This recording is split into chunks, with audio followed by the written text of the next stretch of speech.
Star उत्सव पर देखिए आपके चहीते शोज अब से डीडी फ्री डिश पर।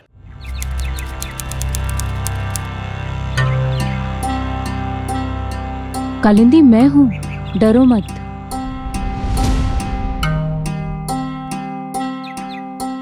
तो क्या फैसला किया है तुमने?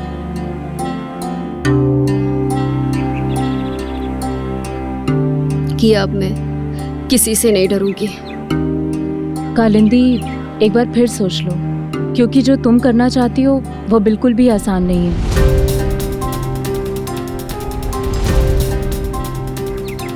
जानती हूँ, लेकिन उससे मुश्किल तो नहीं हो सकता ना, जो मैंने भुगता है। मैं लड़ूंगी अपने हक के लिए, और इस लड़ाई में मैं तुम्हारे साथ हूँ। बोलो, क्या करना चाहती हो? मैं अपने पति और अपने पिता के खिलाफ केस दर्ज करना चाहती हूँ। अपने पति और अपने पिता के खिलाफ केस? एक जिसके नाम का सिंदूर औरत अपने मांग में भरती है, और एक जो उसका जन्मदाता होता है। तो ऐसा क्या हुआ था कालिंदी के साथ? क्या किया था उसके पति और उसके पिता ने जिससे कालिंदी को उनके खिलाफ केस दर्ज करने का फैसला लेना पड़ा? यकीन नहीं होता, एक पति जिसने अपनी पत्नी के साथ 7 फेरे लेकर सुख दुख में साथ निभाने का वचन दिया, और दूसरी तरफ एक जन्मदाता पिता खुद अपनी बेटी के ऊपर अत्याचार करता। पता नहीं अब क्या होना बाकी रह गया इस दुनिया। अब बताइए वर्मा जी, क्या करना है और कैसे करना होगा? सबसे पहले हमें इनके पति मिस्टर नरेश दत्ता और उनके दोस्त मंजुल रे और इनके पिताजी रंजीत साहब, इन तीनों के खिलाफ पुलिस में एफआईआर दर्ज करानी है। उसके बाद इन तीनों के खिलाफ मुकदमा दायर करना होगा।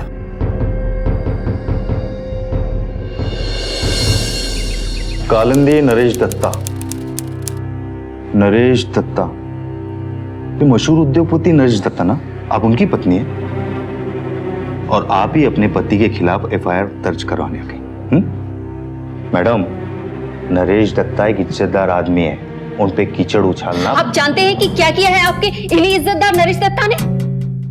शोषण किया है मेरा, मानसिक और शारीरिक शोषण। ओ मैडम, काम वाली बाई को 4 बर्तन ज्यादा किसने पड़ते ना, तो वो भी बोलती है कि मालकिन ने मेरा शोषण किया है। और ये पति पत्नी का आपस का मामला है, इसे घर ही सुलझाइए, सुखी रहेंगी। आप कम से कम उसका पूरा केस तो सुनिए। क्या सुनूं? ये पति पत्नी का आपस का मामला है, इसमें टांग अड़ाने की जरूरत नहीं है हमें, और आप भी मत अड़ाइए। और आप जैसी सोशल वर्कर कहलाने वाली औरतें इन औरतों का दिमाग खराब करती हैं। सच बोलिए, आप इनके कहने पे एफआईआर लिखवाने आई ना? और आपके पिता रंजीत साहब, उनको हम अच्छी तरह से जानते हैं, उनकी समाज में इज्जत है। क्यों उनके नाम पे कालिक पोतना चाहते हैं आप? जो पिता अपनी बेटी को सहारा ना दे सके, वो पिता किस काम का? आपकी शादी हो चुकी ना मैडम, तो सहारा अपने पति से मांगिए, पिता से नहीं। मगर आप मेरा सच जाने बिना ही। हमारा काम है सिर्फ कंप्लेंट दर्ज करना, सच जानना कोर्ट का काम है। तो फिर आप अपना काम कीजिए, क्योंकि हमारे जैसी अपने आप को सोशल वर्कर कहलाने वाली औरतों की पहुंच बहुत ऊपर तक होती है। मैडम, धमकी मत दीजिए, बहुत ऊपर तक पहुंचे ना आपकी। बहुत ऊपर तक पहुंचे ना, जाइए ऊपर जाइए, चलिए निकलिए। चलो चलो कालिंदी, चलो।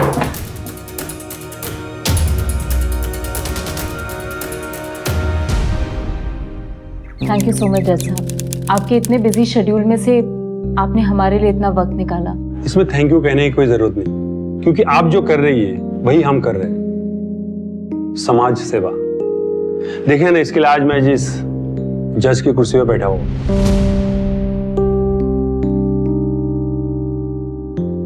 और आपके ऊपर बहुत जुल्म हुआ है।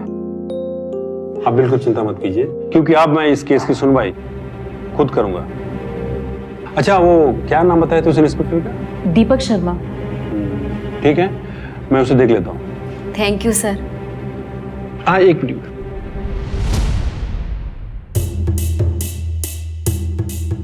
ये माँ दुर्गा है, इसे आप अपने पास हमेशा रखना, ये आपकी रक्षा करेगी। इतनी अमानुष परिस्थितियों में आपने जो हिम्मत दिखाई है, अगर आपकी जगह कोई और लड़की होती तो जुर्म सहते सहते मर जाती या फिर आत्महत्या कर लेती। आज कई सालों बाद ऐसा लग रहा है कि सब कुछ ठीक हो जाएगा। जरूर होगा। आज से आप अपनी लड़ाई में मुझे भी शामिल समझिए। सर, आपकी पत्नी कालिंदी ने आपके खिलाफ एफआईआर दर्ज करवाई है।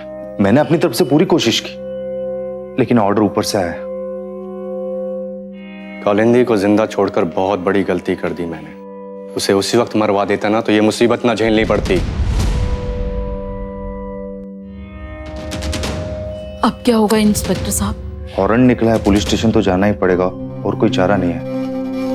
आप अभी अपने वकील को तुरंत फोन कीजिए और जमानत के पेपर के साथ उन्हें पुलिस स्टेशन आने बोलिए।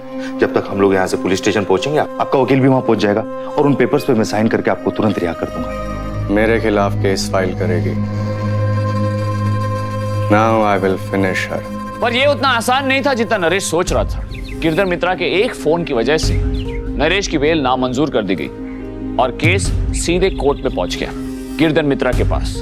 सोनिका देवी और कालिंदी को अब यकीन हो गया कि इस बार कालिंदी को न्याय जरूर मिलेगा। इंस्पेक्टर नरेश दत्ता की जमानत करने ही वाला था कि ठीक उसी वक्त पर जज साहब मतलब गिरधर जी का फोन आ गया और सारा तख्ता ही पलट के रख दिया। अब नरेश दत्ता, उनके दोस्त मंजुल और आपके पिताजी तीनों के खिलाफ क्रिमिनल चार्जेस दायर किए गए हैं।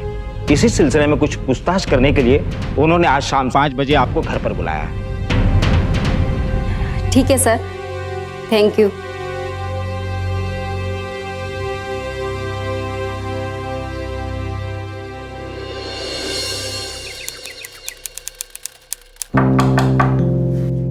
May I come in, sir? Come in.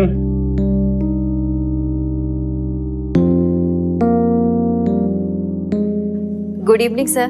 Good evening. अरे कालिंदी, आओ बैठो, मैं तुम्हारी फाइल चेक कर रहा था। सर, आपको जितनी भी बार थैंक्स बोलूं वो कम है। उस इंस्पेक्टर ने तो एफआईआर फाड़ दी थी। इनफैक्ट मुझे तो कोई उम्मीद ही नहीं थी, लेकिन आप मेरी मदद कर रहे हैं। तुम्हारी मदद करना तो मेरा फर्ज है। तुम्हारे पति नरेश दत्ता और मंजुल रॉय के खिलाफ ये केस मैंने तैयार किया है। इसे तुम एक बार देख लो, पढ़ लो और समझ लो। इसलिए मैंने तुम्हें यहाँ बुलाया था कि इसमें कुछ कमी ना रह जाए, ताकि उन दोनों को कड़ी से कड़ी सजा दिला सको। देखो, तुमसे एक जरूरी बातें करनी है। अकेले में अगर तुम नीचे जाकर रुको।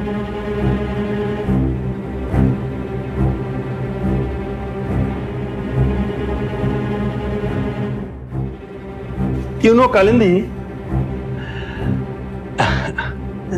क्या है कि दुनिया में ज्यादातर लोग उस इंस्पेक्टर की तरह होते हैं, लेकिन मैं ऐसा नहीं हूं।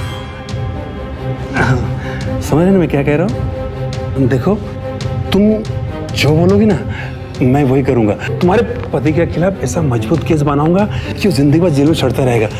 तुम यही चाहते थे ना? सुनो क्या कर रहे हैं सर?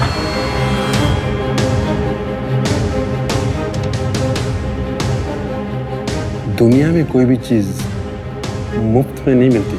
कहाँ जाएगी तुम?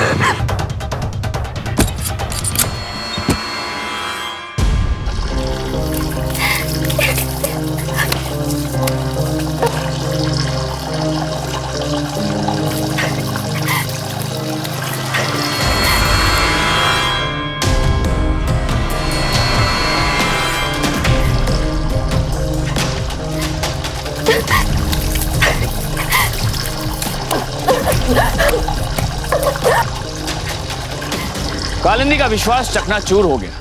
जिसने आशीर्वाद के रूप में उसे माता की तस्वीर देकर उसके मन को तसल्ली दी थी, उसी ने इतनी घिनौनी हरकत की। कालिंदी बिल्कुल टूट सी गई थी। इस घटना का उसे ऐसा सदमा लगा कि किसी को भी अपने आसपास देखकर वो डरने लगी, हर एक को शक की नजर से देखने लगी। कालिंदी, कालिंदी दरवाजा खोलो।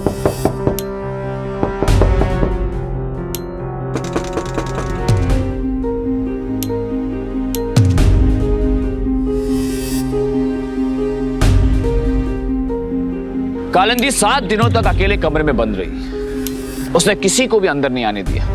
यहां तक कि सोनिका देवी को भी नहीं। कालिंदी दरवाजा खोलो। सोनिका देवी को इस बात का डर था कि कहीं कालिंदी अपना मानसिक संतुलन न खो दे। आखिर 8वें दिन कालिंदी ने कमरे का दरवाजा खोला। कोर्ट ने तुम्हारे पति, उसके दोस्त और तुम्हारे पिताजी तीनों का केस खारिज करने का फैसला किया।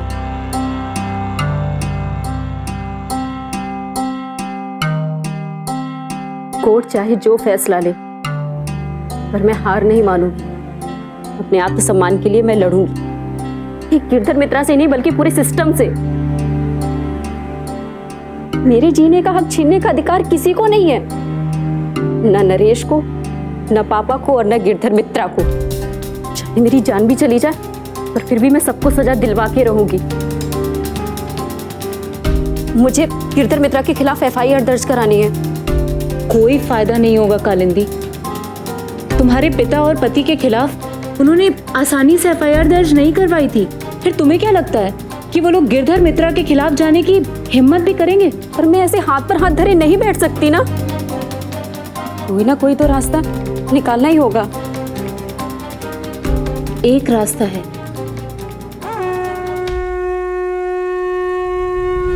नेताजी, अगर आप इस मामले में थोड़ी दखल दें तो शायद कुछ हो सकता है। आज एक जरूरी प्रेस कॉन्फ्रेंस है, बड़ा मसला है, वो हो जाए तो फिर। Thank you Netaji. अब ये सर, ये मेरा स्टेटमेंट है गिरधर मित्रा के खिलाफ। देखिए, गिरधर मित्रा मेरा आदमी है। पार्टी अगले इलेक्शन में उसे टिकट देने के लिए सोच रही है। अगर गिरधर मित्रा पर इस तरह के इल्जाम लगेंगे तो हमारी पार्टी की क्या साख रह जाएगी भाई? लेकिन ये इल्जाम नहीं है नेताजी। गिरधर मित्रा ने सचमुच ही... आए दिन ऐसे हादसे होते रहते हैं, रोज हम पेपर में पढ़ते हैं। गिरधर मित्रा एक इज्जतदार जज है और कौन विश्वास करेगा आपकी बात पर? उल्टा आपकी खुद की ही बदनामी होगी। मेरी मानिए तो इनसे कहिए कि कॉम्प्रोमाइज करें। गिरधर मित्रा से कह के इनके पति का जो केस है ना, दोबारा खोलने का ऑर्डर दे देता हूं मैं। अरे आपको लड़ना ही है तो अपने पति के खिलाफ लड़ो, जीत तुम्हारी होगी, इस बात की गारंटी मैं देता हूं। शर्म आनी चाहिए आपको। नेता हैं आप इस देश के, आपको अपने बारे में नहीं, इस देश के हित के बारे में सोचने के लिए इस कुर्सी पर बिठाया गया है। लेकिन जो इंसान एक औरत की अस्मिता का सम्मान नहीं कर सकता, वो नेता हो ही नहीं सकता। तमीज से बात करना सीखो तुम।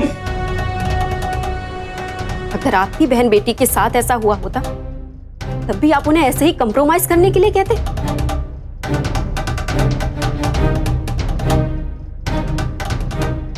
मैं हार नहीं मानूंगी। मैं गिरधर मित्रा का असली रूप सबके सामने लेकर आऊंगी, साथ में आपका भी, कि आप जैसे भ्रष्ट नेताओं की छत्र छाया में ही गिरधर जैसे लोग पनपते हैं। हेलो, आना जरा, एक काम है। सबके सब एक ही थाली के चट्टे बट्टे हैं, किसी की मजबूरी का फायदा उठा के अपना असली रंग दिखाते हैं। प्रेस कॉन्फ्रेंस शुरू नहीं है? नहीं, अभी तक नहीं। Okay, thank you. सुनिए, हाँ जी, आप जर्नलिस्ट है ना? मुझे कुछ बताना है। देखिए, अभी मैं चल रही हूँ प्रेस कॉन्फ्रेंस में, आप कल मेरे ऑफिस आ जाइए। मैं गिरधर मित्रा के खिलाफ केस दायर करना चाहती हूँ। उन्होंने मेरी मजबूरी का फायदा उठाने की कोशिश की है और नेताजी ने उनके खिलाफ कार्रवाई करने से मना कर दिया है। और मैं इस बात की गवाह हूँ।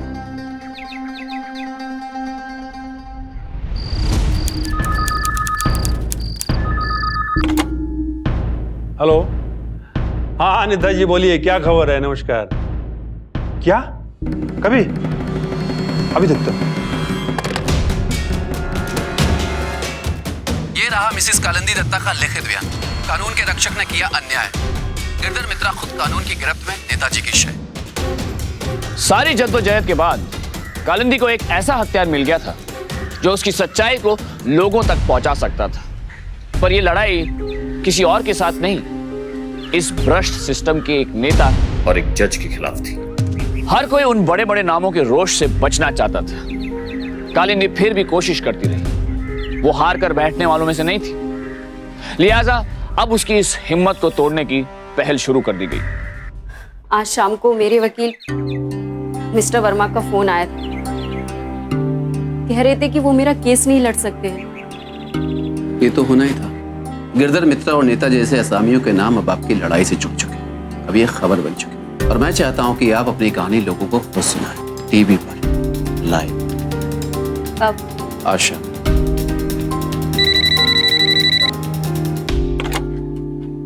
हेलो, नीता जी का केस वापस ले ले, समझी? कौन बोल रहा है?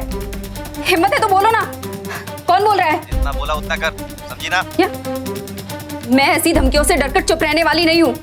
जो मुझे करना होगा वो मैं करके रहूंगी। आई बात तुम्हें समझ में? समझे तुम? हेलो, कौन है?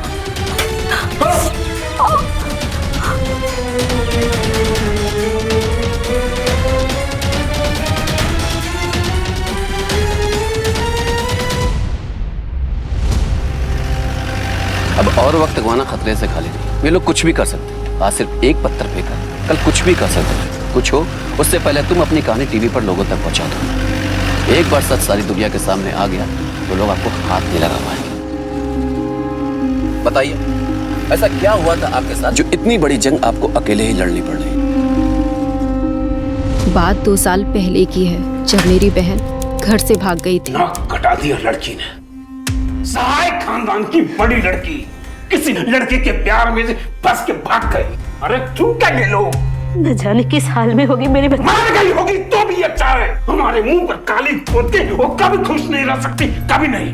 तो बस एक ही रास्ता है कि जितना हो सके जल्दी से जल्दी कालिंदी को अच्छे से अच्छा लड़का और अच्छा घर देके इसकी शादी कर दो। तभी लोग ये मनहूस खबर को भूलेंगे और सहाय खानदान का नाम फिर से इज्जत से लेंगे। पर पापा, जो दीदी ने किया है उसकी सजा मुझे क्यों? पहले मुझे अपनी पढ़ाई पूरी करनी है। मैंने जो एक बार कह दिया बस, उस पर मैं कोई बहस नहीं करना चाहता। तुम्हारी शादी होगी और तुम चुपचाप मंडप में बैठोगी। इसी में हम सबकी भलाई है, सबकी खुशी है। अच्छा लड़का और अच्छा घर देकर हम तुम्हारी शादी करवाएंगे। जी, हम तो यही चाहते हैं कि हमारी लड़की की शादी बस जल्द से जल्द हो जाए। मैं भी यही चाहती हूँ। भगवान का दिया सब कुछ है हमारे पास, गाड़ी, बंगला, ऐशो आराम।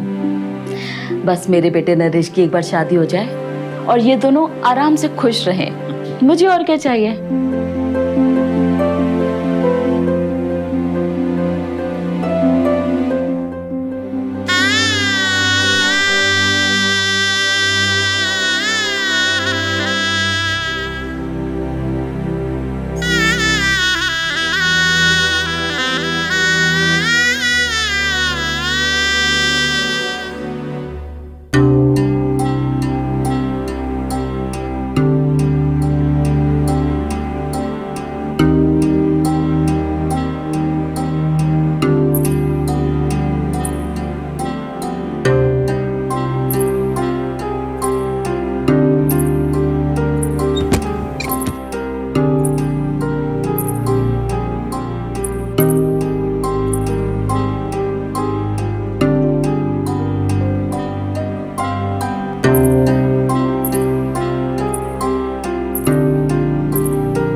यार कभी नहीं सुधरेगा। अरे साले तू भी शादी कर ले अब। पता नहीं, तू हमेशा वही रहेगा। अबे मैं कैसे बदल सकता हूँ? अरे हम तो ऐसे ही रहेंगे।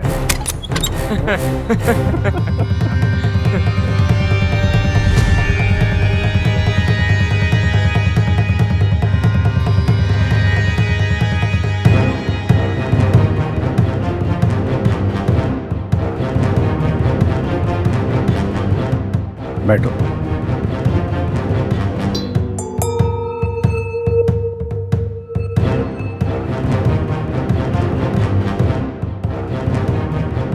आओ कर, आओ अंदर। अरे आ जाओ, दोस्त है हमारा ये। आओ आओ आओ, बैठो बैठो। अरे पास बैठो। कैसी है बताओ भाई? अरे अरे अरे कालिंदी, अरे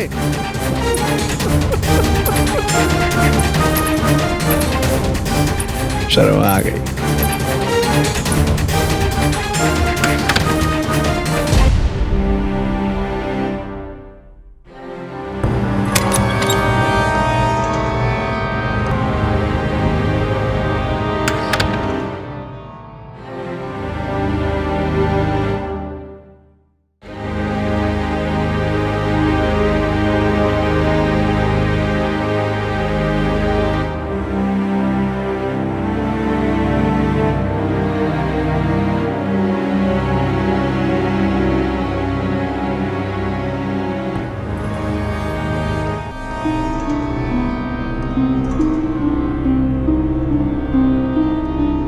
क्या हुआ है? कोई प्रॉब्लम है क्या?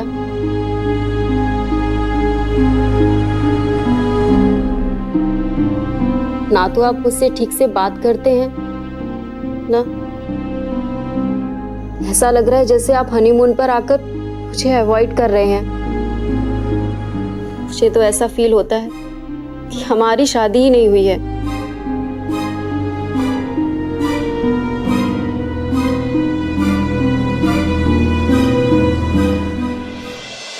पूरे 12 कपड़े हैं ना भैया? जी गिल्ली अच्छे से? हाँ जी। अरे कालिंदी, तुम क्यों कर रही हो ये सब?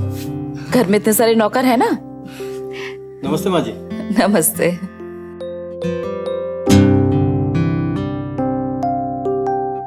बेटा, तुमने तो एक ही महीने में इस घर का सारा काम संभाल लिया। मेरे लिए तो अब इस घर में कुछ करने को रह ही नहीं गया। माँ जी, आपसे एक बात पूछूं? हाँ बोलो बेटा। शादी से पहले उन्हें कोई और पसंद थी क्या? नहीं तो, इसने तो आज तक लड़कियों से बात तक नहीं की। दोस्ती तो बहुत दूर की बात है। तो क्या उन्हें मुझसे शादी नहीं करनी थी? सुहाग रात पर वो, मेरा मतलब है उनका बर्ताव बहुत अजीब था, और जब हनीमून पर गए तब भी ऐसा लग रहा था जैसे वो मेरे साथ एक कमरे में रहना ही नहीं चाहते थे, जैसे किसी ने जबरदस्ती उन्हें मेरे साथ बांध दिया हो।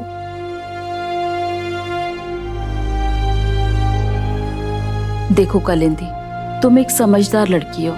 जो जैसा है उसे वैसे ही स्वीकार करो। उसी में अपनी खुशी ढूंढ लोगी तो सुखी रहोगी।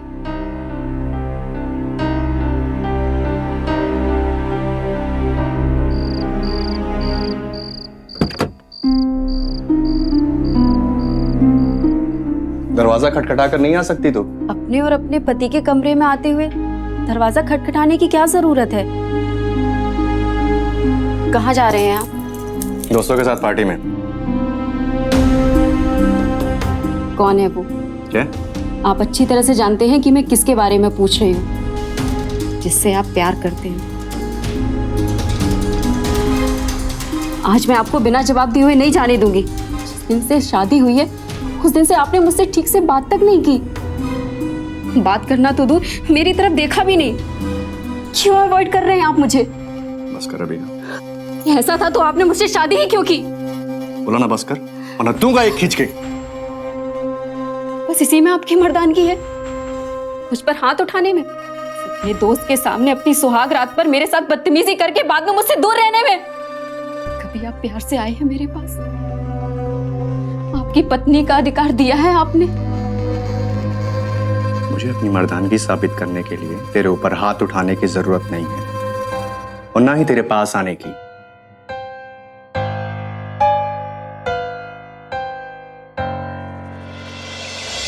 अपने वहम को ज्यादा हवा मत दो कालिंदी, खुद ही दुखी हो जाओगे।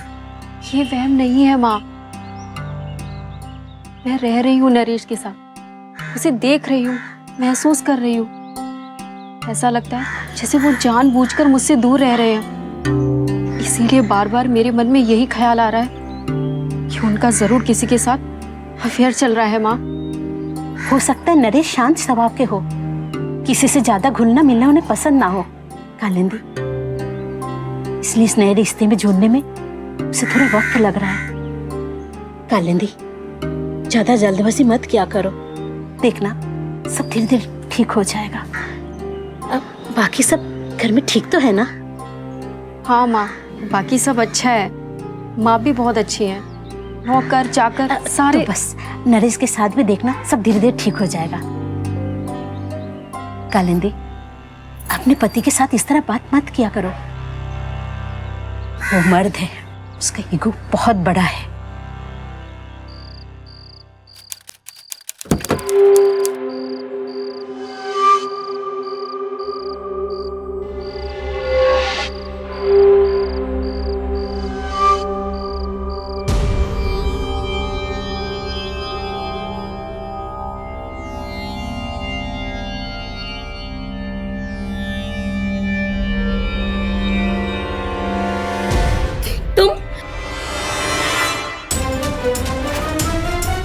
तुम अंदर कैसे आए? नरेश, नरेश, नरेश! इतना नरेश नरेश चिल्लाने से कुछ नहीं होगा। वो नहीं आएगा तेरी मदद के लिए। नरेश! अरे उसने ही मुझे यहाँ भेजा है, जो वो खुद नहीं कर सकता वो करने के लिए। अरे नामर्द है तेरा पति, नामर्द।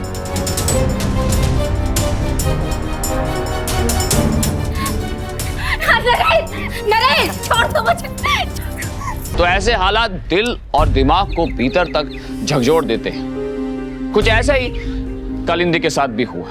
वो पूरी तरह से टूट चुकी थी और उसने उसी रात नरेश का घर छोड़ दिया और वो अपने पिता के घर आ गई, अपने मायके, इस उम्मीद के साथ कि उसे अपने घर से सहारा मिलेगा।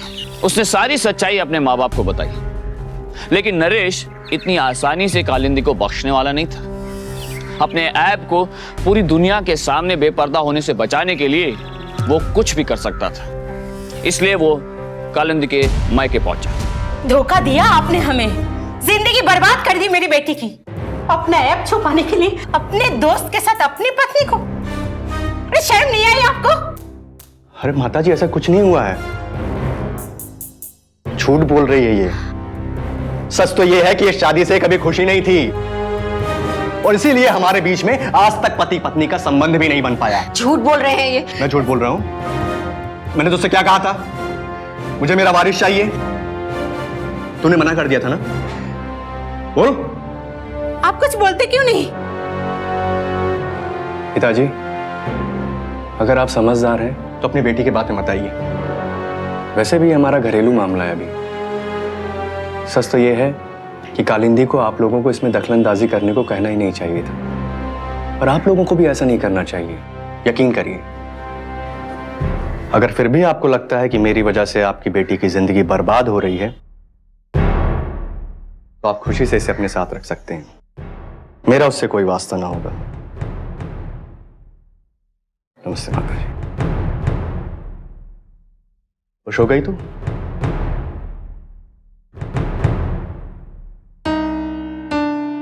पापा, पापा, नरेश सब झूठ बोल रहे थे। मैं उस घर में वापस नहीं जाऊंगी। तो इसीलिए तुम उस शादी से छुटकारा पाने का बहाना ढूंढ रही हो।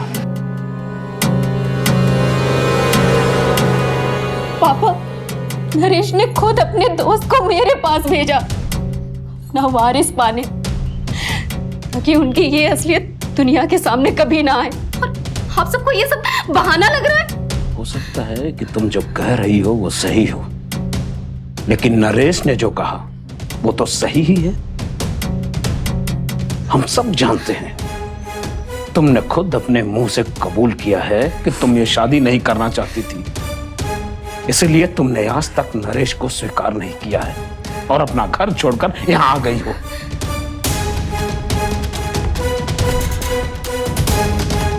तो ये अब मेरा घर नहीं है? ससुराल ही लड़की का असली घर होता है। मरने के बाद उसकी अर्थी ही वहां से बाहर आती है। ये आप क्या बोल रहे हैं? तुम चुप रहो।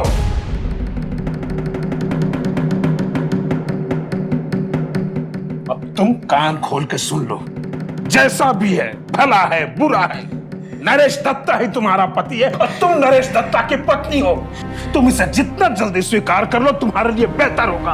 मैं सबको स्वीकार कर सकती हूँ पापा, लेकिन अपने चरित्र पर आँच नहीं आने दे सकती हूँ।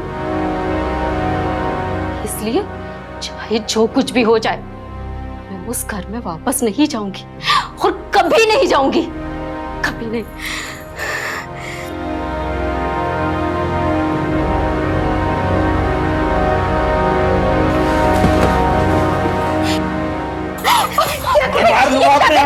मुझे मेरा नाम, मेरी इज्जत, अपनी जान से ज्यादा प्यार है। छोड़ दीजिए, बेटी ने मुंह पे कालिक लगाया, अब दूसरे की वजह से मैं फिर से बता पाऊँ। छोड़ दीजिए। आप जो चाहते हैं मैं वही करूंगी। आप ये चाहते हैं ना कि मैं वापस घर चली जाऊं, मैं जाऊंगी और वही रहूंगी। नरेश से माफी भी मांग लूंगी, लेकिन प्लीज आप ऐसा मत कीजिए। कालिंदी के पिता ने अपने जान की दुहाई देकर कालिंदी को वापस अपने ससुराल भेज दिया। सब कुछ जानते हुए भी उन्होंने अपनी बेटी को वापस उसी नर्क में जाने के लिए मजबूर कर दिया, सिर्फ इसलिए ताकि समाज में उनकी साख बनी रहे। समाज, नाम, परंपरा, आज भी कई पढ़े लिखे और अपने आप को इज्जतदार कहलाने वाले घरों में यह धारणा जिंदा है कि एक बार बेटी की शादी हो गई तो उसके लिए उसके मायके में उसकी कोई जगह नहीं है, जैसे कि माँ बाप के सर से बोझ उतर गया और उनकी जिम्मेदारी खत्म। कहीं परंपरा के नाम पर ऐसी सोच को बढ़ावा देकर माँ बाप अपनी जिम्मेदारी से पल्ला तो नहीं झाड़ रहे? सोचिए, क्या ये सही है? कालिंदी अपने पिता की बात मानकर अपने ससुराल वापस तो चली गई, पर नरेश का बर्ताव बद से बदतर हो गया। अब माफी मांगने से कोई फायदा ना होगा। जाकर अपने बाप से मेरे खिलाफ शिकायत करते समय नहीं सोचा था कि वापस आकर क्या होगा। तब तो बड़ी हिम्मत दिखा रही थी। अब क्या हुआ? निकल गई सारी हिकड़ी। जैसे तेरे बाप ने घर से बाहर निकाल दिया, वैसे मैं भी घर से बाहर निकाल दूं तो कहां जाएगी? मेरी पत्नी होकर मेरे खिलाफ बाप से मदद मांगी तूने।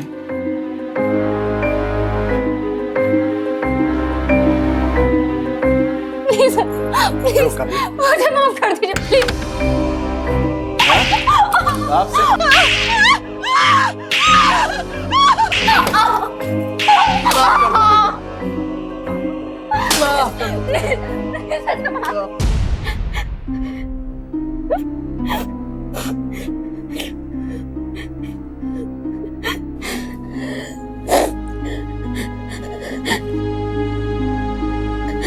आज की रात हमेशा याद रखना, तुझे पत्नी का अधिकार चाहिए था ना, तो आज से तू वही करेगी जो मैं चाहूं। मंजू लाएगा रात को, बिना कोई तमाशा किए उसके साथ रात बिताना, और तब तक ऐसे करती रहना जब तक मुझे मेरा वारिस ना मिल जाए, ताकि दुनिया को ये पता न चल जाए कि तुम बाप नहीं बन सकते। मैं बाजारू नहीं हूँ नरेश, तुम्हारी पत्नी हूँ मैं। इसीलिए तू मेरी बात मानेगी। मंजू लाता ही होगा। जा, तैयार हो जा।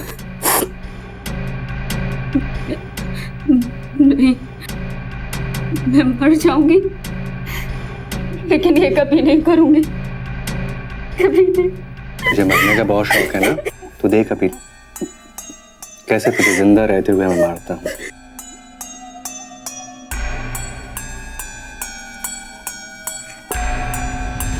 और चाहिएगा तो और मांग लीजिएगा। जितना सहा वो आपने देखा, पर उसके जीवन में अब भी बहुत सहना बाकी था। पर अगर आप ऐसा सोच रहे हैं कि इतने जुल्म सहने के बाद अब तो कालिंदी को इस नर्क से छुटकारा मिल जाएगा, तो ऐसा नहीं है। नरेश ने कालिंदी के साथ जो कुछ भी किया वो हम अपने दुश्मन के लिए भी नहीं सोच सकते। मुझे कैसे जाने दो।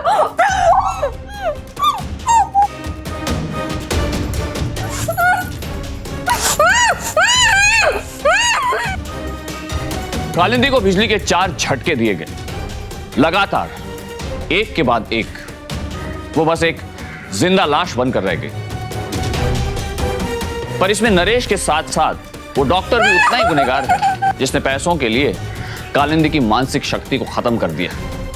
एक डॉक्टर जिसे हम भगवान का रूप मानते हैं, उसने एक असहाय और निरपराध औरत को जीते जी मार डाला। पर कहते हैं ना, दुनिया में हर तरह के लोग होते हैं, कुछ बुरे तो कुछ अच्छे भी। ऐसी ही थी वो नर्स जिसने कालिंदी की दशा देखकर उसकी मदद करने की कोशिश की।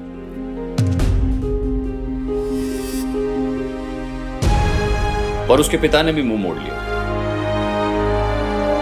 उसके पिता के जाने के बाद उसी नर्स ने नारी निकेतन की सोनिका देवी को फोन किया, जिन्होंने कालिंदी की हालत देखकर उसे हॉस्पिटल से निकालकर अपने आश्रम में शरण दी। नरेश की कमजोरी को अपनी तकदीर समझकर स्वीकार करने का फैसला भी किया था, पर अपने पति के सिवाय किसी गैर मर्द के साथ। अगर पापा ने उस वक्त मेरी बात मानकर मेरा साथ दिया होता तो शायद मेरी जिंदगी कुछ और होती, शायद नॉर्मल होती।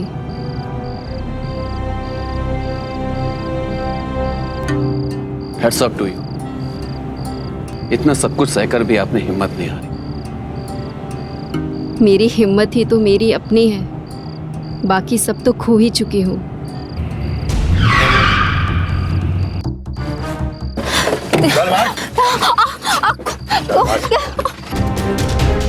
कालिंदी का भविष्य जल गया और साथ जल गई इंसानियत की उम्मीद जो कालिंदी के मन में थी। लेकिन उसकी अवैध हिम्मत उसका सहारा बनी। गुंडों के वहशत ने जैसे कालिंदी के हौसले और बढ़ा दिए। उसके मन पर इतने घाव थे कि शायद शरीर के घावों का सोग मनाना अब उसे मंजूर नहीं था। अपने आत्मसम्मान की रक्षा करने की उसने हर हाल में ठान ली थी और कालिंदी ने वही किया। उसने माननीय प्रधानमंत्री के नाम खत लिखा और मंत्री जी खुद अपने निवास स्थान पर कालिंदी दत्ता से मिलकर इस मामले के जांच के आदेश देंगे।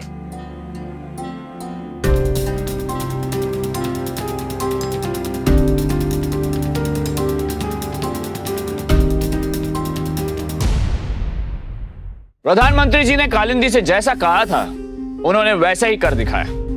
वो कालिंदी से मिले और उन्होंने उससे पूरा ब्यौरा लिया।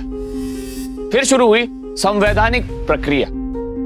इंपीचमेंट के जरिए दोनों सदनों में 2/3 बहुमतों से गिरधर मित्रा पर महाभियोग चलाया गया और फिर राष्ट्रपति की आखिरी मोहर ने गिरधर मित्रा को अपनी न्यायाधीश की कुर्सी से हटा दिया और उन पर मुकदमा दायर किया गया।